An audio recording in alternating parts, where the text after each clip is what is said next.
ਪੱਛਮੀ ਏਸ਼ੀਆ ਦੇ ਵਿੱਚ ਜੰਗ ਦੇ ਜਿਹੜੇ ਹਾਲਾਤ ਬਣੇ ਹੋਏ ਨੇ ਜਾਂ ਜੰਗ ਜਿਹੜੀ ਚੱਲ ਰਹੀ ਆ ਉਹਦੇ ਕਰਕੇ ਭਾਰਤ ਦੇ ਵਿੱਚ ਰਸੋਈ ਗੈਸ ਦੀ ਜਿਹੜੀ ਸਪਲਾਈ ਆ ਉਸ ਨੂੰ ਲੈ ਕੇ ਭਾਰੀ ਚਿੰਤਾ ਪੈਦਾ ਹੋ ਰਹੀ ਆ। ਪਰ ਚਿੰਤਾ ਤਾਂ ਲੋਕਾਂ ਨੇ ਕਰਨੀ ਹੈ, ਸਰਕਾਰਾਂ ਨੂੰ ਜੇ ਚਿੰਤਾ ਹੋਵੇ ਤਾਂ ਸਰਕਾਰਾਂ ਇਸ ਬਾਰੇ ਸਥਿਤੀ ਸਪਸ਼ਟ ਨਾ ਕਰਨ ਜਾਂ ਇਸ ਬਾਰੇ ਕੋਈ ਦੱਸਣ ਨਾ ਵੀ ਚਿੰਤਾ ਕਰਨ ਦੀ ਲੋੜ ਕੋਈ ਨਹੀਂ।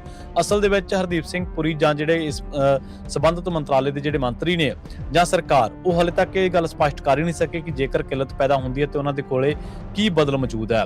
ਇਸ ਮਾਮਲੇ ਦੇ ਵਿੱਚ ਜਿੱਥੇ ਇਜ਼ਰਾਈਲ ਤੇ ਅਮਰੀਕਾ ਭਾਰਤ ਦਾ ਯਕੀਨ ਨਹੀਂ ਕਰ ਰਹੇ ਤੇ ਉੱਥੇ ਦੂਜੇ ਪਾਸੇ ਈਰਾਨ ਵੀ ਭਾਰਤ ਨੂੰ ਕੋਸ ਰਿਹਾ ਵੀ ਉਹ ਕਿਸੇ ਪਾਸੇ ਵੀ ਸਪਸ਼ਟ ਸਟੈਂਡ ਜਿਹੜਾ ਉਹ ਨਹੀਂ ਲੈ ਰਹੇ।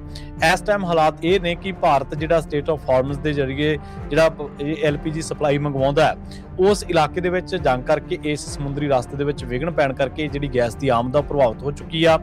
ਇਸ ਸਥਿਤੀ ਨੂੰ ਦੇਖਦਿਆਂ ਸਰਕਾਰ ਨੇ ਇੱਕ ਕਮੇਟੀ ਤਾਂ ਬਣਾ ਦਿੱਤੀ ਆ, ਪਰ ਦੂਜੇ ਪਾਸੇ ਜੇਕਰ ਹੋਟਲਾਂ ਰੈਸਟੋਰੈਂਟਾਂ ਖਾਸ ਕਰਕੇ ਜਿਹੜੇ ਵੱਡੇ ਮਹਾਨਗਰ ਨੇ ਉਹਨਾਂ ਦੇ ਵਿੱਚ ਜਿਹੜੀਆਂ ਹੋਟਲ ਐਸੋਸੀਏਸ਼ਨਸ ਨੇ ਉਹਨਾਂ ਨੇ ਇਹ ਗੱਲ ਕਹੀ ਹੈ ਕਿ ਸਾਨੂੰ ਪਹਿਲਾਂ ਹੀ ਇਸ ਤੋਂ ਇਨਕਾਰ ਹੋ ਚੁੱਕਿਆ ਕਿ ਹਲੇ ਹੋਰ ਗੈਸ ਜਿਹੜੀ ਤੁਹਾਨੂੰ ਨਹੀਂ ਮਿਲ ਸਕਣੀ। ਸਰਕਾਰ ਕਹਿੰਦੀ ਕਿ ਅਸੀਂ ਪਹਿਲਾਂ ਖਪਤਕਾਰਾਂ ਦੀ ਗੈਸ ਪੂਰੀ ਕਰਾਂਗੇ।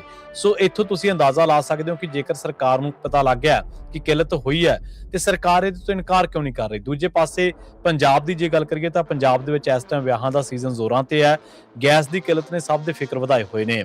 ਖਾਸ ਕਰਕੇ ਕਈ ਇਲਾਕੇ ਅਜਿਹੇ ਨੇ ਜਿੱਥੇ ਵਿਆਹਾਂ ਦੇ ਖਾਣੇ ਬਣਾਉਣ ਦੇ ਲਈ ਕਮਰਸ਼ੀਅਲ ਗੈਸ ਸਿਲੰਡਰਾਂ ਦੀ ਸਪਲਾਈ ਸੋਮਵਾਰ ਰਾਤ ਨੂੰ ਹੀ ਬੰਦ ਕਰ ਦਿੱਤੀ ਗਈ ਹੈ। ਜਿਨ੍ਹਾਂ ਦੇ ਵਿਆਹ ਬੁੱਕ ਨੇ ਉਹਨਾਂ ਨੂੰ ਫਿਕਰ ਹੈ, ਜਿਨ੍ਹਾਂ ਨੇ ਵਿਆਹ ਰੱਖੇ ਹੋਏ ਨੇ ਉਹਨਾਂ ਨੂੰ ਫਿਕਰ ਹੈ ਤੇ ਜਿਨ੍ਹਾਂ ਨੇ ਵਿਆਹ ਭੁਗਤਾਉਣੇ ਨੇ ਜਾਣੀ ਕਿ ਹੋਟਲਾਂ ਤੇ ਰੈਸਟੋਰੈਂਟਾਂ ਨੇ ਉਹਨਾਂ ਨੂੰ ਫਿਕਰ ਹੈ। ਪਰ ਸਰਕਾਰ ਦੇ ਮੌਜੂਦਾ ਜਿਹੜੇ ਐਕਸ਼ਨ ਨੇ ਉਹਨਾਂ ਤੋਂ ਨਹੀਂ ਲੱਗਦਾ ਕਿ ਸਰਕਾਰ ਨੂੰ ਵੀ ਇਸ ਬਾਬਤ ਕੋਈ ਫਿਕਰ ਹੈ।